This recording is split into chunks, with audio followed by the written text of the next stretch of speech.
Sir, Tiruvannamalai மாவட்டத்தில் சமீபத்தில் கட்டப்பட்ட ஒரு மேம்பாலம் வந்து இடிஞ்சு விழுந்துடுச்சு. அது தொடர்பாக அதிமுக பொதுச் செயலாளர் எடப்பாடி பழனிசாமி ஒரு அறிக்கை கொடுத்தாரு. அதுக்கு பதில் அறிக்கை கொடுத்திருக்காரு அமைச்சர் ஏவாவேலு. அதிமுக ஆட்சி காலத்திலும் மேம்பாலங்கள் இடிந்து விழுந்தது, இது வந்து ஒரு பேரிடர்னால தான் இந்த மேம்பாலம் இடிஞ்சு விழுந்தது, இதுல அரசியல் ஆதாயம் தேடாதீங்க.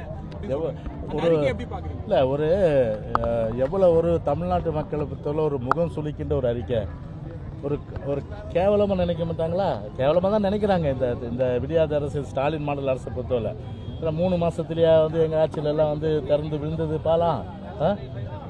திறந்து 3 மாதத்துலேயே அந்த பாலம் இருந்த வடிவேலு காமெடி மாதிரி கிணத்தை காணன்ற மாதிரி பாலத்தை காணோம். பாலம் இருந்த சுவடே தெரில.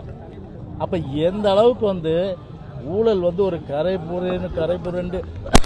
புரண்டு ஓடி இன்றைக்கு பார்த்தா அதனுடைய உச்சக்கட்டமாக இன்றைக்கு அவருடைய ஆட்சியில் திறக்கப்பட்ட பாலம் இன்றைக்கு ஆத்தோடு போய் இன்றைக்கி தடயமில்லாது போனது பார்க்கும்போது என்னென்ன ஸ்டாலின் சொல்கிறாரு, எங்கள் ஆட்சியில் கட்ட பாலம் சொல்லிட்டு ஒரு 20 பாலத்தை மனப்பாடம் பண்ணிட்டு வந்துட்டார்.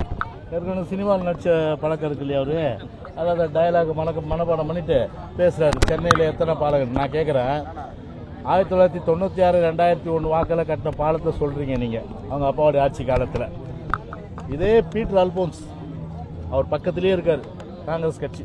ஒரு பெரிய புக்கே போட்டார். ஒரு பெரிய புக்கே திமுக ஆட்சியில் 96 2001 கட்டப்பட்ட மேம்பாலத்தில் எப்படிப்பட்ட ஊழல், விஞ்ஞானபூர்வமான ஊழல்னு சொல்லிட்டு அந்த புக்கே போட்டார். நானும் அதை தேடிட்டு இருக்கேன். அது கிடைச்சிடும். அந்த புக்கு கிடைச்சா உங்களுக்கு நான் தரேன். நான் அதை ஆனால் பீட்டர் அல்போன்ஸை நீங்கள் இதை கேள்வி கேளுங்க, இதை பார்த்துட்டு இருப்பார் கண்டிப்பாக. நீங்கள் அந்த புக்கு போட்டிங்களா இல்லையான்னு மட்டும் கேளுங்க. ஒரு கேள்வி எப்படின்னா, ஒரு எஸ்டிமேட்டு, ஒரு பாலம் கட்டினா நம்முடைய இன்ஜினியரை வச்சு 100 ரூபாயில் கட்ட வேண்டிய பாலத்தை ப்ரைவேட் கன்சல்டண்ட்டை வச்சு 200 ரூபான்னு சொல்லி அதை வந்து என்ன பண்ணிட்டாங்க, 80 ரூபாயில் 120 ரூபாயில் வந்து நாங்கள் கட்டிட்டோம், 80 ரூபா மிச்சன்னு. ஆனால் இந்த பாலம் வந்து பார்த்தீங்கன்னா எஸ்டிமேட்டட் வேல்யூ 100 ரூபா. ஆனால் கட்டினா 80 ரூபா கட்டலாம். ஆனால் 120 ரூபாய்க்கு நாங்கள் முடிச்சிட்டோன்னு சொன்னால் 40 ரூபா எங்கே போச்சு கமிஷனு?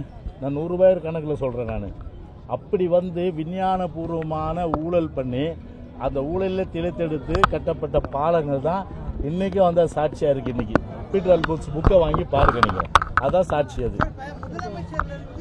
அதனால் கேட்டதுக்கு வந்து பதில் சொல்லாமல் பட்டுக்கோட்டை கொள்ளி கேட்டால் கொட்டைப்பாக்குன்ற மாதிரி அது வந்து ஒரு பதிலே வந்து ஒரு சரியான ஒரு எதிர்கட்சி தலைவர் வந்து குற்றம் சாட்டுறாரு. குற்றம் சாட்டினா பொறுப்பாக சொல்லணும். அதை விட்டுட்டு வந்து பொறுப்பில்லாத பதிலில் ஒரு முதலமைச்சரோ அது ஸ்டாலினோ அதே போன்ற அமைச்சர்கள் சொல்றது ஒரு தலகணத்தினுடைய உச்சம், ஒரு ஆணவத்துடைய உச்சம், திமிருனுடைய உச்சம். அந்த திமிரு, தலகணம், ஆணவம் எல்லாத்துக்கும் முடிவு கட்டுற நாள் வந்து 2026ஆம் ஆண்டு. அது கண்டிப்பாக மக்கள் எதிர்பார்த்துட்டு இருக்காங்க. இன்னைக்கு பார்த்தீங்கன்னா, இன்னைக்கு ஒரு சாத்தனூர் வந்து அணையை பொறுத்தவரையில் ஒரு முன்னறிவிப்பு இல்லாமல் ஒரு முன்னறிவிப்பு கொடுக்கணும்ல மக்களுக்கு. கிட்டத்தட்ட பார்த்தீங்கன்னா வந்து ஒரு 2 லட்சம் கியூபிக் ஃபீட்டு அந்த தண்ணி தந்திருக்காங்க.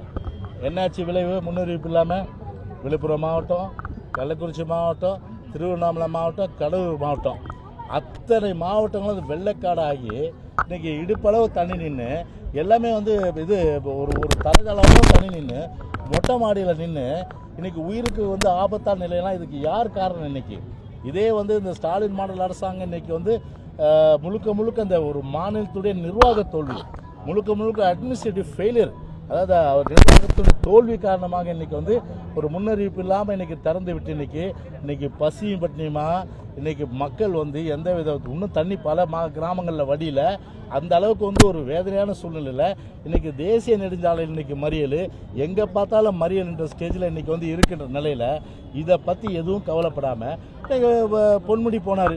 என்னாச்சு விளைவு? மக்கள் ஆக்ரோஷமாக சேத்த வாரி தூக்கி வீசினாங்க. இந்த ஆட்சி மீது சேற்றை வாரியும் அமைச்சர்கள் மீது சேற்றை வாரி தூக்கி வீசுறாங்கன்னா எந்த அளவுக்கு மக்கள் இன்றைக்கு தமிழ்நாட்டுக்கு மக்கள் இன்றைக்கு கடுமையான கோபம் இந்த ஸ்டாலின் மாடல் அரசாங்கத்து மேலே இருக்கிறது என்பதற்கு இதை விட சான்று இருக்க முடியாது. அதில் 2026 சட்டமன்ற தேர்தலின் போது கண்டிப்பாக சொல்கிறேன், இவங்க தேர்தலுக்கு ஓட்டு கேட்க போக முடியாது. ஒவ்வொரு கிராமங்கள்லையும் கண்டிப்பாக இது போன்ற எதிர்ப்புகள் வந்து இப்போ இருக்க அமைச்சர்களுக்கும் இப்போ இருக்க சட்டமன்ற உறுப்பினர்களுக்கும் திமுக கட்சிக்காரர்களுக்கு கண்டிப்பாக இருக்கும். அந்த அளவுக்கு ஒரு மக்கள் விரோத, ஜனநாயக விரோத, ஒரு ஆணவத்தின் உச்சம், தலகணத்தின் உச்சம், திமிருடைய உச்சகட்டமாக இந்த ஆட்சி நடந்துட்டு இருக்கு. அதனால் இது வந்து ஒரு இடியமீனோட ஒரு கேவலமான ஒரு சர்வாதிகார ஆட்சி தான் சொல்லணும். அதை சார் இப்போ இவ்வளோ பெரிய பாதிப்பு ஏற்பட்டிருக்கு. சென்னையில் 6000 ரூபா கொடுத்தாங்க, 6000 ரூபா கொடுத்தாங்க, விழுப்புரம் கள்ளக்குறிச்சி மாவட்டம் வெறும் 2000 ரூபா கொடுத்தாங்க. போதுமானதா? இல்லை அதுதான் சொல்கிறேன், உயர்த்தி கொடுக்கணும். இதில் ஏன் பாராபட்சம்? இதில் அவங்க பாவம், அவங்க குடிசை போச்சு, உடைமை போச்சு, அவங்க வாழ்வாதாரம் போச்சு. அது 2000 ரூபா கொடுத்தா போதுமா? அது அதனால் உயர்த்தி கொடுக்கணும். அது பொதுச்செயலாளர் சொன்னது போல் வந்து நிவாரணத்தை வந்து உயர்த்தி கொடுப்பது தான் வந்து எவ்வளோ கொடுத்தாலும் அதை காம்பன்சேட் பண்ண முடியாது. ஆனால் இந்த நேரத்தில் அது வந்து வாழ்வாதாரத்துக்கு ஒரு உதவியாக இருக்கிற நிலையில் அதை உயர்த்தி கொடுப்பது தான் இந்த ஒரு விஷயம், நல்ல விஷயம். ஆனால் இந்த அரசு செய்யுமானா செய்யாது. ஆனால் அவங்க அப்பாவுடைய நினைவிடம் புதுப்பிக்கிறதுக்கு, பேனா சிலை அமைக்கிறதுக்கு, அது மட்டும் இல்லாமல் ஊராக வந்து செலவிக்கிறதுக்கும், ஊராக வந்து பார்க்கில் வந்து 10 சிலை வைக்கிறதுக்கும் பணம் வந்து அதுக்கு இருக்கும். ஆனால் ஏழை மக்களுக்கு வந்து கண்டிப்பாக வந்து பணம் கொடுக்கறதுக்கு அரசாங்கத்தில் பணம் இருந்து கூட என்ன குறை? அரசாங்கத்துக்கு என்ன நிதி பிரச்சனை? 32,000 கோடி இருந்து 52,000 கோடி ஆக்கிட்டீங்க. இது டாஸ்மாக் வருமானத்தை 52,000 கோடினா 20,000 கோடி ஆக்கி வச்சு சொத்து வரி ஏற்றி விட்டுட்டீங்க, மின்சார கட்டணத்தை ஏற்றி விட்டுட்டீங்க, அப்புறம் வீட்டு வரி ஏற்றி விட்டுட்டீங்க, பால் விலை ஏற்றி விட்டுட்டீங்க. இப்படி எல்லா வகையிலும் ஏற்றி விட்டு அரசாங்க கருவூலத்தை வந்து நிரப்பி இன்னைக்கு அது யாருக்கு போகுது அந்த பணம்? இன்னைக்கு ஒரு குடும்பத்துக்கு போகிறதுக்கு அப்போ அவ்வளோ பணத்தை இன்னைக்கு வந்து வரி மக்கள் மேலே சுமைச்சிருக்கீங்க. அதனால் வந்து அவ்வளோ தூரம் வந்து மக்களை வந்து வரி வாங்கின சூழ்நிலையில் வரியை வந்து கட்டாய வரி குதிரைக்கு தான் வரி இருக்குன்னு பார்த்தா இப்போ போகிற மக்கள் மத்தியில் மேலெல்லாம் வரியை போட்டுருவான் போலுது. அந்த அளவுக்கு இன்றைக்கி வந்து வரிகளுடைய தாக்கம் இன்றைக்கி மக்கள் மேலே அதிகமாகி இன்றைக்கு மக்கள் கஷ்டப்பட்டுருக்காங்க. இன்றைக்கி அப்படி வந்து இன்றைக்கி 40,000 கோடி ரூபாய் அளவுக்கு இன்றைக்கி 50,000 கோடி ரூபாய் அளவுக்கு வருமானம் இருந்த ஸ்டேஜில் 2,000 ரூபான்றது என்ன காசு? அது சொல்லு, அது தாங்குமா? அது மக்களுடைய சாபத்துக்கு இந்த அரசு ஆளாயிடுச்சு. கண்டிப்பாக மக்களை பொறுத்தவரை வந்து 2026 தூக்கிறதுக்கு தயாராகிட்டாங்க. அது எதுங்க?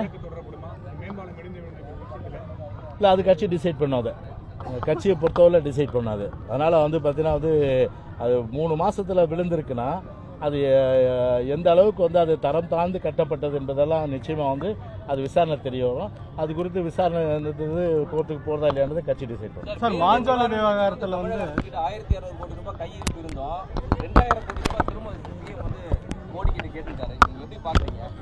அதாவது செலவு பண்ணுறதுக்கு வக்கில்லை. ஒரு அரசை பொறுத்தவரை பார்த்தீங்கன்னா செலவு பண்ணோம். அந்த ஒரு கேட்டு வாங்குறதுக்கும் வக்கில்லை, துப்பு இல்லை. அதை வாங்கின பணத்தை கூட செலவு பண்ணுறதுக்கும் வக்கில்லை.